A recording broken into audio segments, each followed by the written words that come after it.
Soundarya Lahari Sloka number 36. Tavaajnaacakrastham tapana-sasi koti-dhyutidharam Tavaajnaacakrastham tapana-sasi koti-dhyutidharam Param sambhum vande parimilita-paarswam paracitaa Param sambhum vande parimilita-paarswam paracitaa Yamaaraadhyan bhaktyaa ravi suseenaa-mavishaye Yamaaraadhyan bhaktyaa ravi suseenaa-mavishaye Niraaloke loke nivasatihi bhaaloka bhuvane Niraaloke loke nivasatihi bhaaloka bhuvane. This is an extraordinary set of 5 shlokas. We find starting with this next 5 shlokas are very, very extraordinary in the tantric literature and in the Sri Vidya literature also, because by and large the practitioners of Kundalini Yoga, Sri Vidya, think about the 2 shlokas we studied in the beginning, Mahim Mooladhare. In that, the Kundalini starts ascending from the Mooladhara, its residence, goes up to the Sahasrara Chakra. There she meets her consort Shiva, and then after that divine meet, she comes down. Actually, a lot of people think that Kundalini going to Sahasrara and meeting Shiva, that is the ultimate, that is the end of the life and the end of one's spiritual pursuit. But however, in this tradition of Samayachara, especially preached by Jagadguru Adi Shankara, she is coming down. She is not just staying there at Sahasrara and that's the ultimate. She is coming down not just herself, with the Parameshwara himself. So as the descent begins, they come enlighten us at each of these chakras, starting with Ajna, Vishuddhi, then Anahata, then Swadhisthana, then Manipura, and the this one Adhara, Mooladhara Chakra.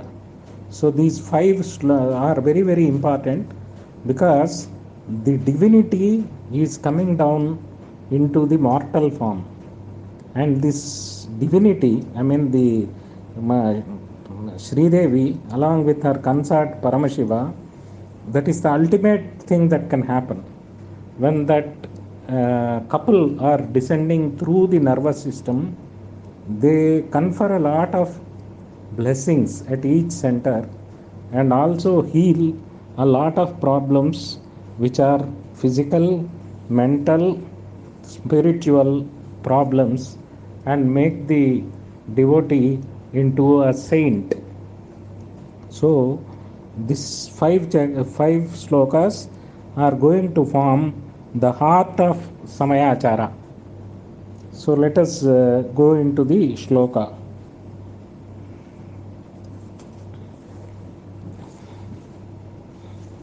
Here he is prescribing a meditation.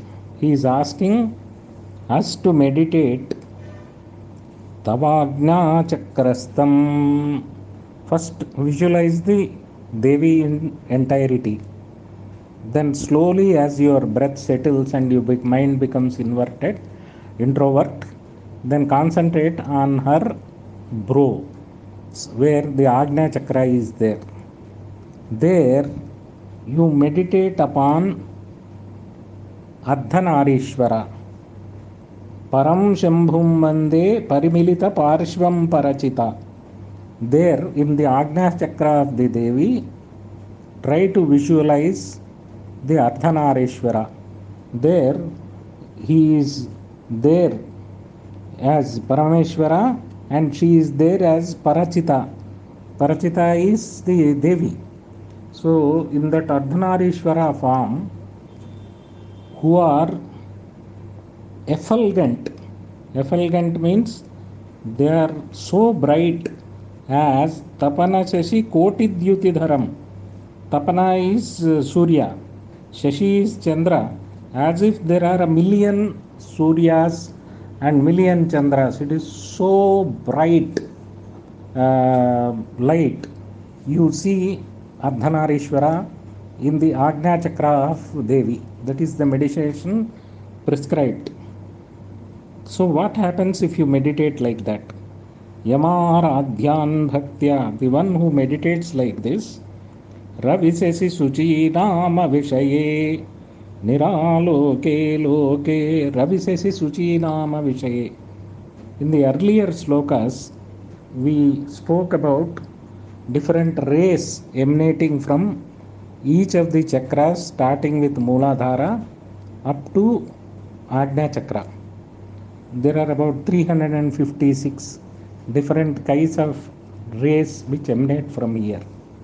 These rays fall into three groups. One belong to Agni Khanda, one belong to Surya Khanda, and the third belong to Chandra Khanda. So Mooladhara to here there are 6 chakras. 2 of each chakras, 2 form one khanda, Agni Khanda. So ravi suseenaa-mavishaye, these things come up to here, those end there. So that means the sadhana, from when it starts from Mooladhara reaches Ajna, the human domain stops. From there, what is there is Sahasrara. Sahasrara is the divine domain. So the toughest part of spiritual pursuit is the crossing of Kundalini from Ajna to the Sahasrara.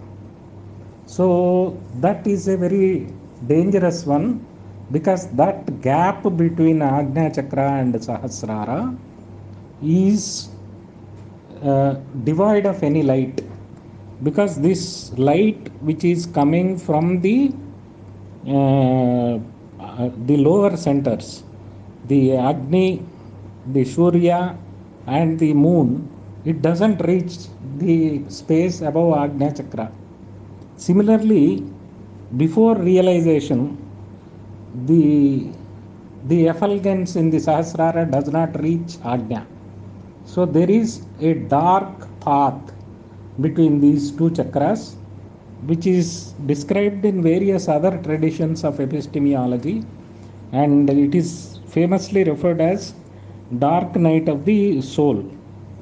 So there it is supposed to be the toughest part of a spiritual journey.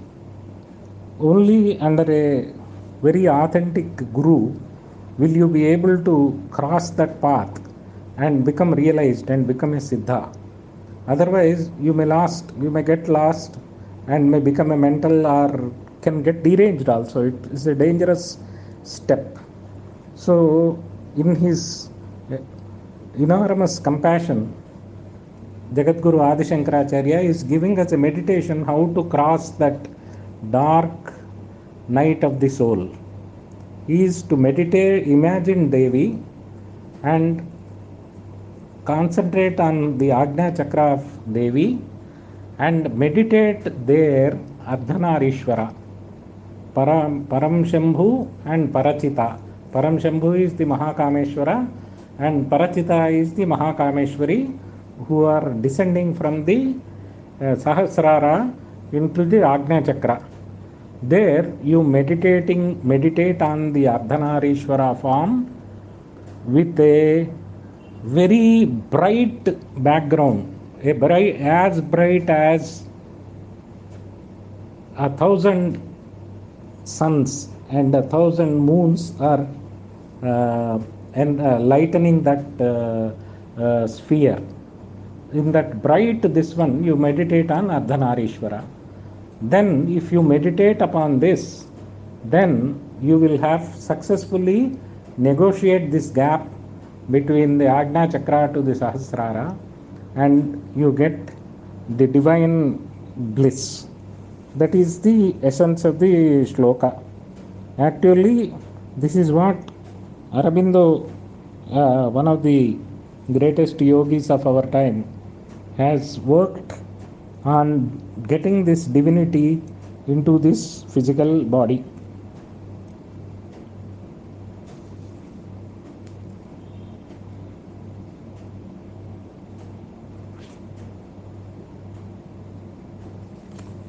Now this combination of coming down of Shiva and Shakti after their honeymoon, and Shakti has revealed her highest form to the Shankara, where she is radiating her purest energy in reverberation with Shiva. Now, just as a young bride returns to her home after her first conjugal bliss, accompanied by her bridegroom, Shakti too is returning home accompanied by Shiva. Her return home is the descent through the Kulapatha via the chakras, through which she has ascended. But this time, on account of her Maithuna with Shiva, she is drenched with Amrita or nectar, which is oozing out of her and irrigating the entire creation, that in this case happens to be our physical body. This is the great descent of divine consciousness into the human realm, a concept that is unique to Indian philosophy and so to Samaya Tantra.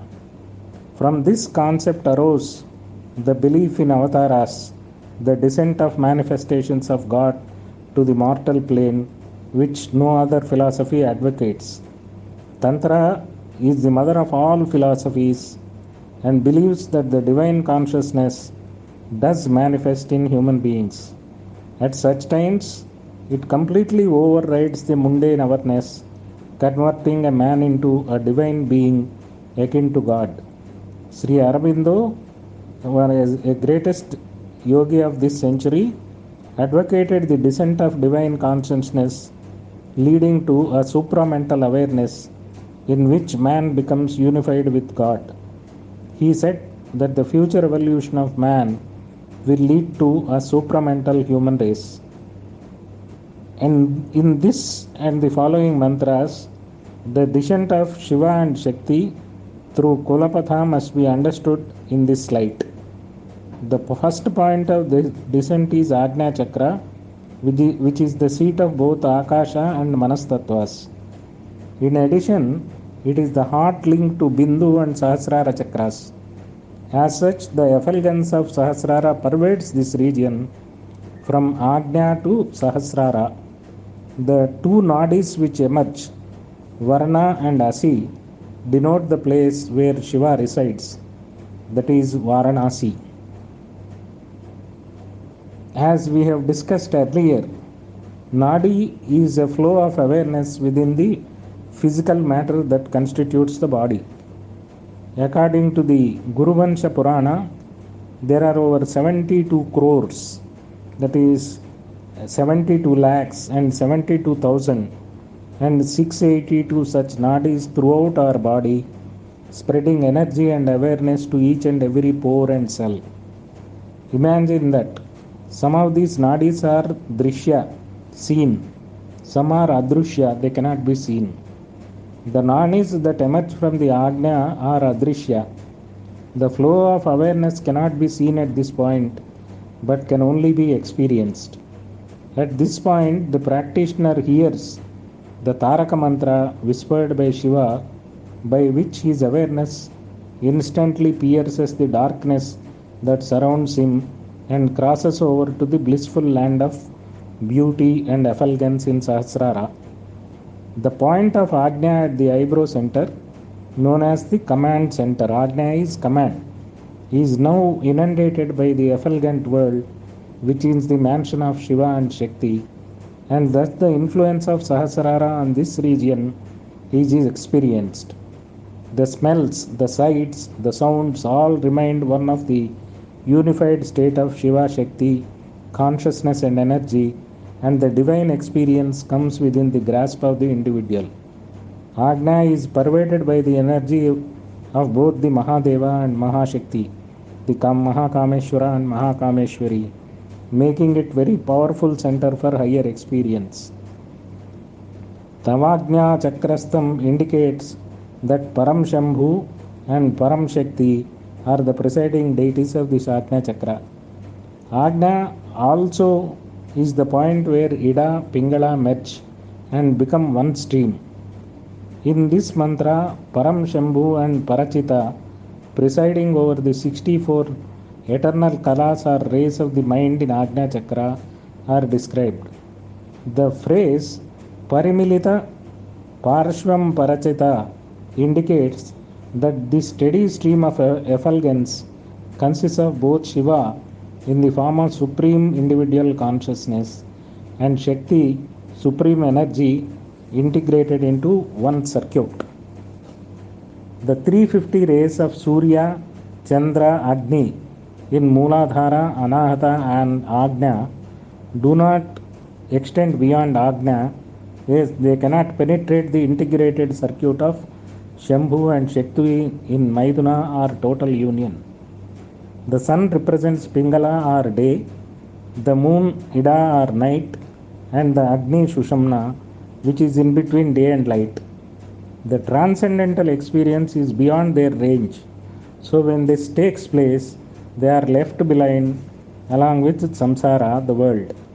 The description of Paramam Dhamam, supreme abode, is also given in Bhagavad Gita, where the sun and moon do not shine, nor does the fire light the space. Reaching this place, no one returns, that is my supreme abode. He is in very much tune with this shloka. Up to the point of Ajna, the awareness is illumined by the light of sun, moon and Agni, or Pingala, Ida and Sushamna. But what happens when the awareness enters the zone where these three cannot penetrate? The consciousness enters total darkness for a time until it comes under the effulgence of Param Shambhu and Parashakti of Sahasrara Chakra. This darkness has been described as a void or shunya.